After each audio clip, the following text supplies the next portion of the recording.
Welcome, legends. Today, something super important for anyone looking to make money online, whether you're already in the entrepreneurial space or just starting out, doesn't matter. This is for you. I'm going to explain a little about each form of product/service, then what I've learned about each one. Everything you need to know about things you can actually sell online. Number 3 will probably help most. Before we get into that though, forget the get rich quick schemes. We're focusing on real viable options that can generate income and build sustainable businesses. There isn't get rich quick, just get rich quicker. So that's the first barrier you have to overcome. Stop expecting it to be an overnight success. Okay, let's jump straight into it. Number 1, let's start with the familiar. Physical products. This is what most people initially think of when they consider selling online, and it really took off 10, 12 years ago. This could be dropshipping, print on demand, reselling, handmade products, anything like that. Leveraging platforms to build a brand organically, like TikTok, Instagram, and your own online store on Shopify, can be great for getting your products out there. When you get to the point where you can reinvest into the business and scale, that's when you sort of introduce more paid advertising like meta ads on Facebook and Instagram. TikTok ads, influencer marketing is a good one to look into. Even YouTube ads in some cases, but of course it varies from product to product. If I had to rank these 4 types of physical products to sell, dropshipping would come up on top without a doubt. Second would be print on demand, and thirdly, reselling. But dead last would definitely be handmade products due to the clear lack of scalability compared to the others.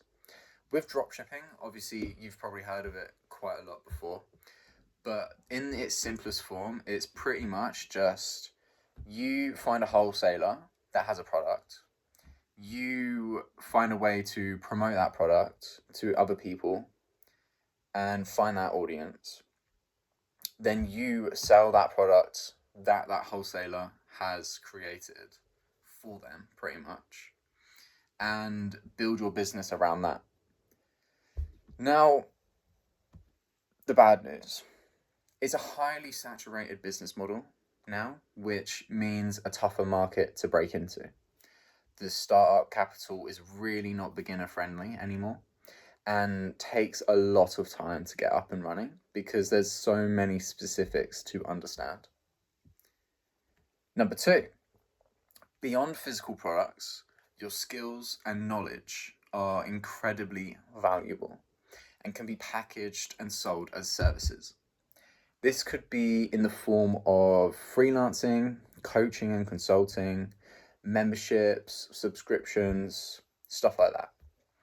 If you can't think of any skills or knowledge that you can offer other people, then trust me when I say this, that is a complete lie.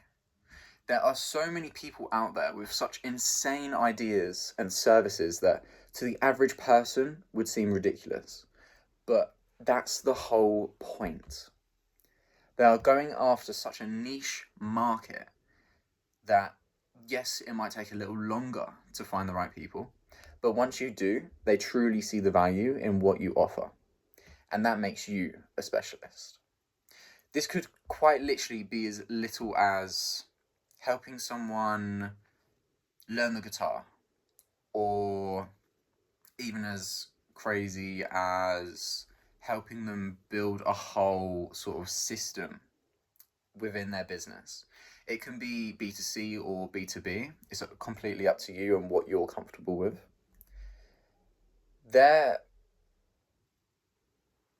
The way I see it is this is the easiest way to get started, as you have little to no startup cost, depending which one you choose, because you're not having to deal with any suppliers or anything like that. You could literally get started with as little as a phone, Wi-Fi, maybe a laptop if you want to be a bit more professional, and something that other people could possibly find value in. I feel like people overthink it way too much though. The simplest form of this can literally be hopping on Instagram, searching for certain people that seem like they need your help, and just having an honest conversation with them. You don't need to have an ulterior motive of trying to get them to buy. Just lead with value and the money will follow. Of course, there's always bad sides to every business. This one would have to be that it can be sort of hard to scale when you get to the 10, 15, 20K a month mark. But of course, that's not the end of the world for some people. Like, that's a lot of money still. With the service business model in general, you have to trade your time for money still in most cases. You have to learn a lot of skills in the beginning, but all those skills are key to learn anyways. So, of course, you're not really wasting your time if you do eventually feel like this isn't the road for me down the line. You can always delegate and hire people to take yourself out of the business down the road. Otherwise, you're stuck in a loop of being needed in order for the business to produce income, which for me personally, that's not what I want. Okay, number 3. Let's step into the realm of digital products. These often have higher profit margins because you create them once and sell them countless times. This could look like online courses, programs, e-learning, maybe even an online community, ebooks, guides, something like website templates and presets. It could be in any form like that. Basically putting all of your knowledge and skills into one place online. That's easily digested as well and can keep being sold whilst you're sitting on a beach somewhere, let's say, not even thinking about work. But time for the bad side. This in itself is a very solid way to make money online. There's not many downsides to it. The biggest factor is building an audience to provide that value to and monetize it. It used to be much harder to get started with even just a couple years ago, but now there's no reason why you can't do it. It's a lot to think about, but how do you choose what's right for you? Here's some advice. Identify the skills you already have and your passions. What are you good at? What do you genuinely enjoy doing? Aligning your online business with your skills and your passions will make it more sustainable and enjoyable in the long term. Research. Don't just jump into a random market. Research what people are actually buying. Identify gaps in the market and understand your potential audience. Use tools like Google Trends, ChatGPT, and keyword research to see what people need. Thirdly, consider your resources. What do you actually have in front of you right now? How much time and money are you willing to invest into your future?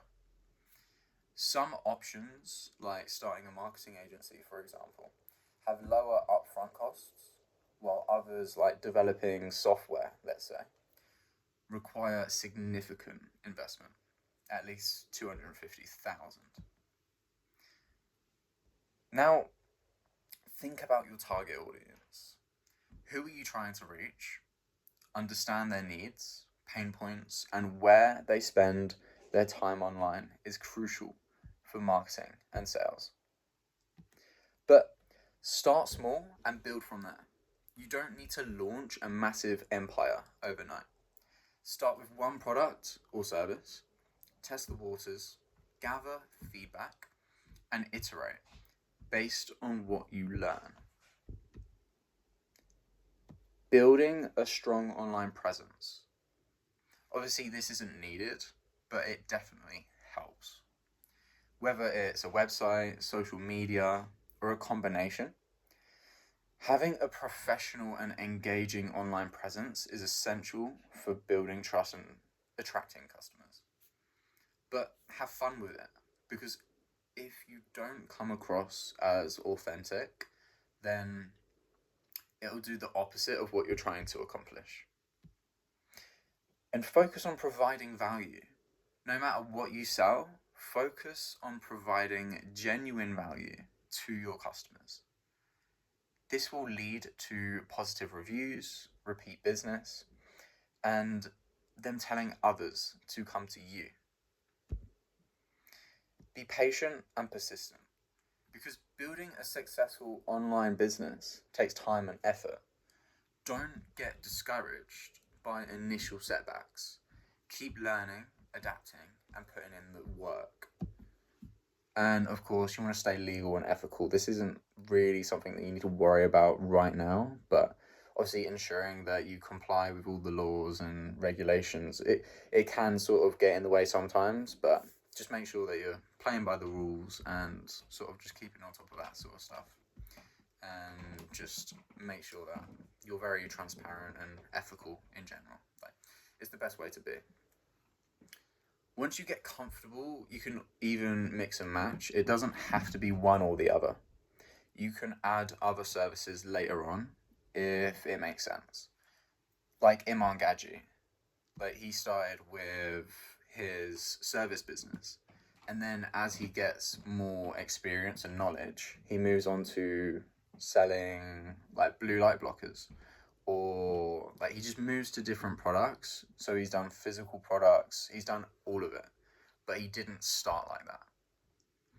So there you have it, a quick dive into the different types of products and services you can sell online. I hope this has given you some ideas and a clearer picture of the possibilities. The online space is full of opportunities for those that have the discipline to put in the work and effort and get creative. Now, if you found this video helpful, leave a like, and I'd love to hear your ideas in the comments, or shoot me a quick DM on Instagram. I've left the link in a pinned comment below. If there's anything specific that you guys actually want to learn more about, comment below so that I know what direction to go in, and make sure that I'm giving you the best information possible to see success and start living that dream life.